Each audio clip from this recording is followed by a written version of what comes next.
The police are investigating circumstances surrounding the death of those that committed suicide.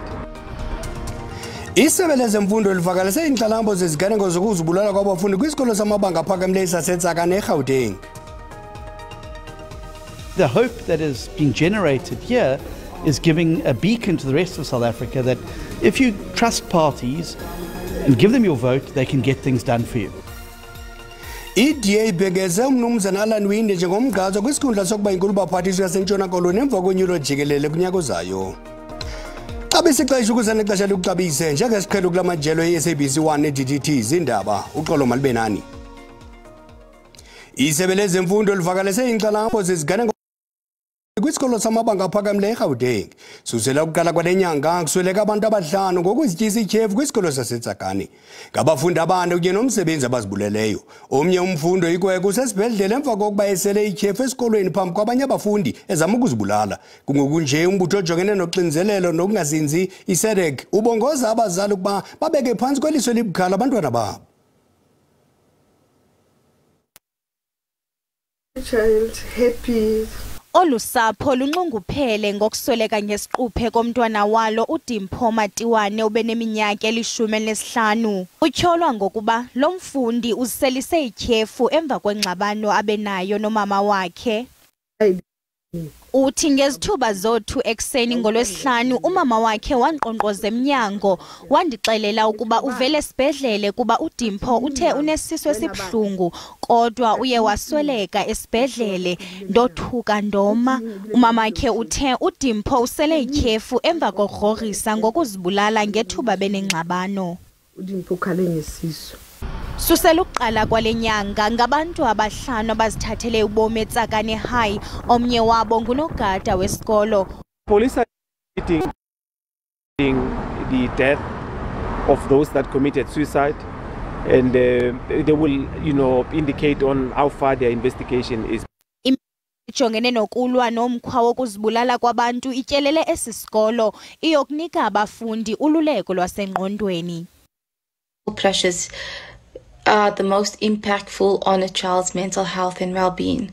So when we look at pressures from parents, and you get two different types, which is direct and indirect. Direct speaks to the yelling, the shouting, the abusiveness, where the indirect speaks to your guilt-tripping and expressing rigid expectations of a child. Isebe lezemfundo lithi kuyaxhalabisa ukuzibulala kwabafundi. It's something that we do on a normal course of business, where we empower parents, we empower schools, we empower the young people themselves on the issues of mental health and how these strategies can be better implemented. Umbutho iSouth African Depression and Anxiety Group ufumanise ukuba malunga nepesenti ezilishumi ekhulwini zabantwana abaselula baswelekayo basweleka ngokuzithathela ubomi. Izizathu zokuzibulala kwabo ziquka izigulo ezoyamene nokuphazamiseka ngokwasengqondweni, ukungcungcuthekiswa esikolweni, uxinzelelo lwezemfundo nokuba nembali yokuxhatshazwa ngokwesondo nodushe. IDA ibhengeze umnumzana Ndwendwela njengomgqazo kwisikhundla sokuba inkulu baphathiswa yaseNtshona Koloni nokungakhokelela ukuba abe kwesi sikhundla isihlandlo sesibini ukuba lo mbutho uyaliphumelela iphondo kunyulo lonyaka ozayo. Inkokheli IDA umnumzana John ithethe Alron Kapa ithe qinisekile ngobunkokheli bukamnumzana Ndwendwela nomzila omhle wokuhambisa inkonzo. Umbutho weDA sele elungiselela unyulo lwakulonyaka uzayo kwaye uSteenhuisen uhamba ebhengeza abagqatswa benkulu baphathiswa bamaphondo ngamaphondo. Uthi uNdwendwela sele enze lukhulu kwicala lokudala amathuba emisebenzi, ukulwa ulwaphulo mthetho kwaye nokutsala abatyalimali. I think that Alan has led an administration that has given South Africans hope that things can get better, that we can create jobs, that we can have an economy that grows, that we can keep our people safe, that we can ensure that we have hospitals and schools that work. And I think the hope that is being generated here is giving a beacon to the rest of us. If you trust parties and give them your vote, they can get things done for you. Uwindi uthi eyona nto iphambili aza kuyiququzelela kukunyanzela urhulumente kaNdlunkulu ukuba avumele isipolisa silawulwe ngamaphondo. I campaigned on decentralization of policing, and I still absolutely believe in my very core that we've got to decentralize policing in South Africa. Ithi intsebenziswano phakathi kwamaqela aphikisayo iza kuba yimpumelelo kulonyaka uzayo. The largest party is not necessarily the presidential candidate, but will fill the position of lead of government business. uSteenhuisen uza kuphinde abhengeze umgqatswa waseGauteng kule veki izayo. Kwiindaba ze-SABC, Ndingubulelani Philip eKapa.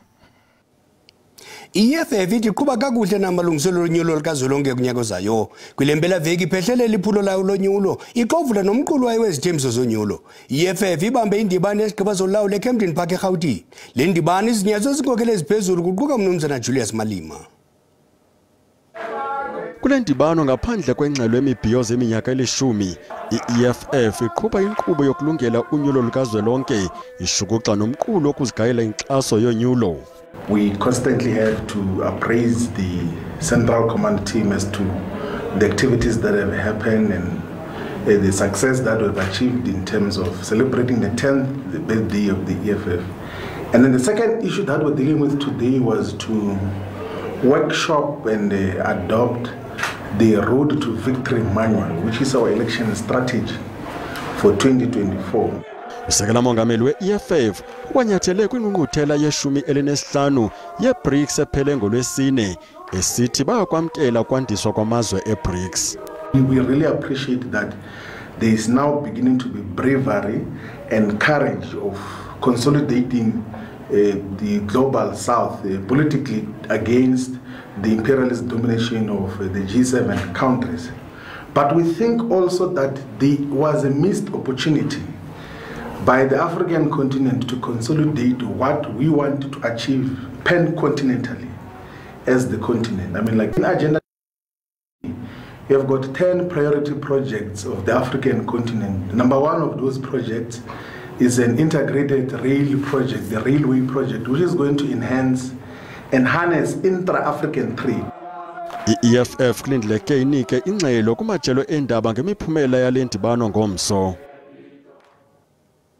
Iinkokheli zomthonyama KwaZulu-Natal zimemelela amadoda ukuba adlale indima ebonakalayo ukuthintela iziganeko zobundlobongela obunento okwenza nesini. Inkqubo eyaziwa ngokuba sisibaya samadoda ibanjelwe kwisithili saseMajuba kuxoxwa indima enokuthi idlalwe ngamadoda. Abasemagunyeni kwezempilo KwaZulu-Natal basebenzise lithuba ukucela amadoda ukuba athathele ingqalelo impilo yawo athintele izigulo. Isibaya samadoda sihlanganisa abantu besilisa kanye nabesifazane ndawonye enhloso yokubhunga ngezimalungana nodlamelo lobulili. Abaholi bendabuko kanye nomnyango wezempilo bathi bafuna ukushintsha imiqondo yabesilisa abamadolo nzima ukuyohlolela izifo emtholampilo. Ukutesta ke cha. Ngoba phela mawindoda ngithi udlala ibhola uzitshela ukuthi ufiti uyabo uyagijima nandani and then bese kuba ikona ngeke ngithi excuse ukuba busy. Inkosi uSiphamandla Khumalo useneminyaka ngamashumi-3 eqhuba uhlelo lezingxoxo zabesilisa. Njengamanje ngasho ngithi zikhona inhlelo nginazo ngoba okunye ngibonile ukuthi hayi lelivangeli kumele ngilishumele nangaphandle kutheni ngihambela insizwa zamabutho ngoba insizwa zamabutho ezinye ihlala nabantu besifazane nokuhlangana nabafundisi ubuholi bomdabu namakhansela nawo ukuthi adlale irole ekutheni silusane nandesihlava. Iziphathimandla zezempilo esifundazweni zithi kubalekile ukuthi abesilisa nabesifazane bazi isimo sabo sezempilo. Sithola ukuthi izifo eziningi kakhulu kubantu besilisa umdlavuza, kubantu besifazane i-breast cancer, i-cervical cancer. Kodwa sithole ukuthi ama-STIs izifo ezithathelana ngocansi nazo inamba zabantu abasulelekayo sibona ukuthi seziyanda. Iziphathimandla zithi lolu hlelo luzosatshalaliswa esifundazweni sonke. Ngingunonhlakanipho Magwaza ezindabeni ze-SABC eNewcastle. Umbutho ongenza inzuzo eMasimanyane Women's Network International uthi imigudu yokulwa ubundlobongela ngokwesini ayikabila ziphumo ezinqwendelekayo. Lo mbutho useke ingxoxo zokuthabatha uxanduva emuntu ukuhlola inkqubela ekulweni ubundlobongela ngokwesini. Iziganeko zokuhlukunyezwa zihlala zihleli kumaxhoba athe ahlukunyezwa. Kwabanye kunzima nokuba bathethe okanye bafune uncedo. Ndiye ndayinyamezela ke into yokokubana ndihlukunyezwe ngumuntu endithandana naye, umuntu ebendicinga fanuba ngoyena muntu unondikhusela, and ibingumuntu ebesithi naye ancedise financially for mna. So ndiye ndanyanzeleka into yokokubana mandifikelele kwixesha lokokubana mandithi noko kwanele ngoku. Amajantliziyo akholelwa ukuba umthetho awunelisi amaxhoba ohlukunyezo. I think the failure is those charged with the responsibility of actioning things are not being held accountable, right? And they don't hold themselves accountable. So if we are founded, and it's one of the values in our constitution, accountability, then we are failing ourselves as a nation.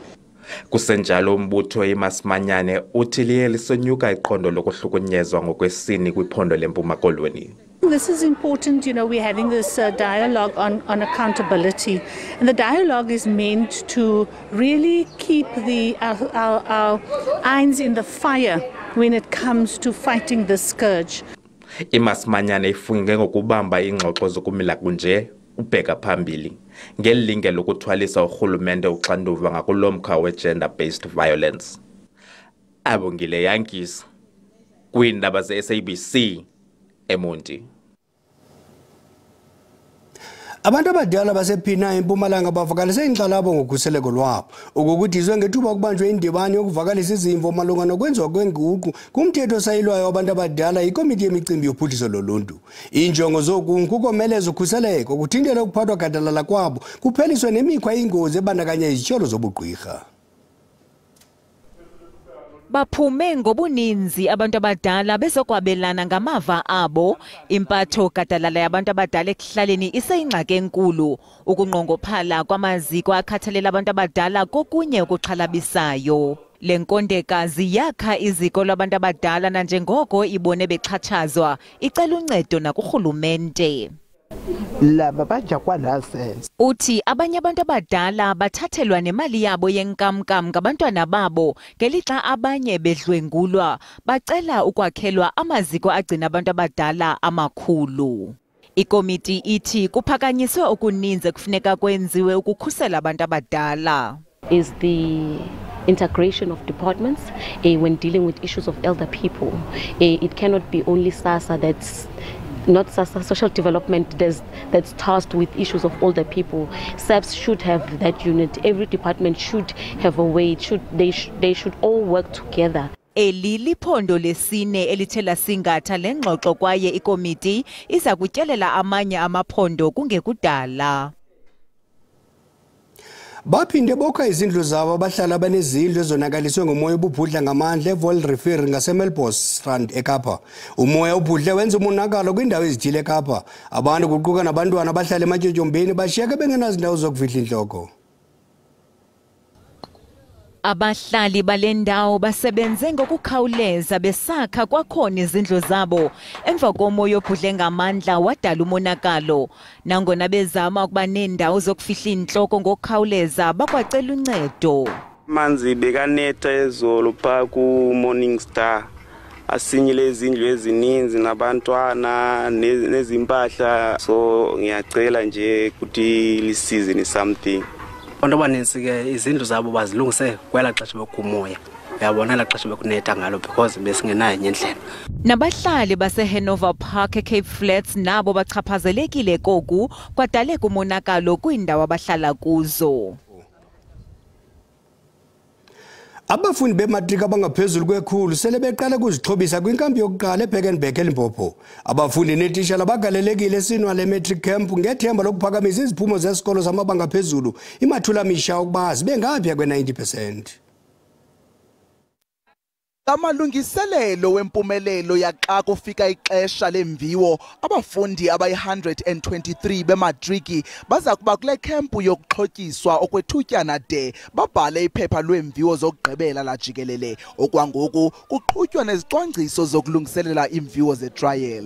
We have the time to study, then we have the time to be determined, because at home we had some challenges At home we had no time because the surroundings was so bad, like unbearable. Friends, social media, the TV. Le campu ivule ithuba elifanelekileyo lokuba inkqubo yokufunda nokufundisa ibe lula. This camp prevents us from peer pressure. Instead of smoking weed and partying, we can focus on our studies.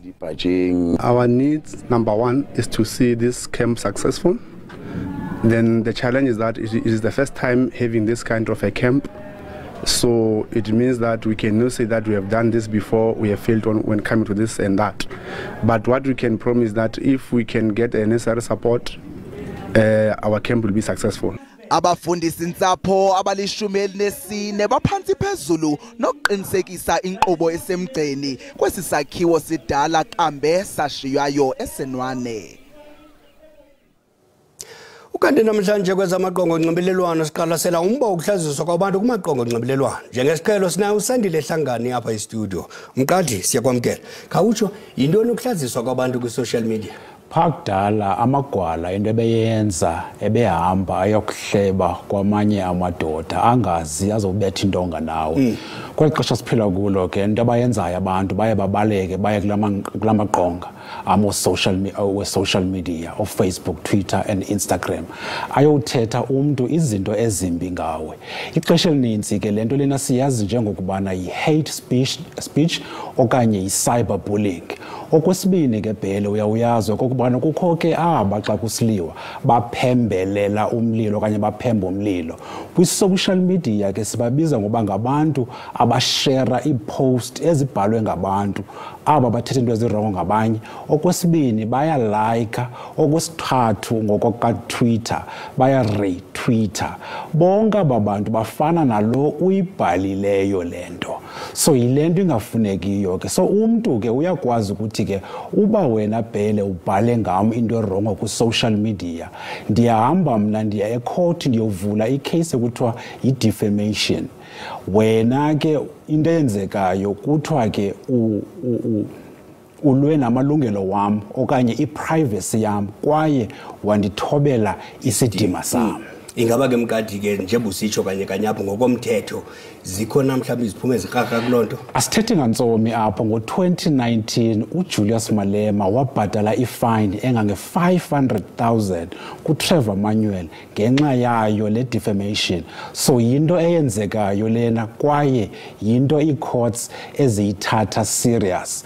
Okanye ke into ezakwenzeka uba awunayo le fine uzawucelwa icourt okubana uyisuse laa nto buyibhalileyo ngomntu. Okwesibini uapologize. uJulius Malema ke wazenza zonke izinto zontathu, wabhatala ifine ye-500,000, waapologize, wacelwa futhi icourt uba makayisuse lento. Wena ke mntu ubukele ekhaya usifuneka uyiqaphele lento, ungathi xa ulwile nomntu okanye ufuna i-likes ku-Twitter okanye ku-Instagram okanye ufuna unyusa ii-followers zakho uthethe kakubi ke gama lomntu. Umntu uzawuhamba ecourt ayekuvulela i-defamation. Shotshubeko Mqadi. Camakho. Kakade besikena ukuphuthula ngekasengwa ngomso kwabe kushilo gqabethu kolwimi lwesiZulu makube Xhosa ibele.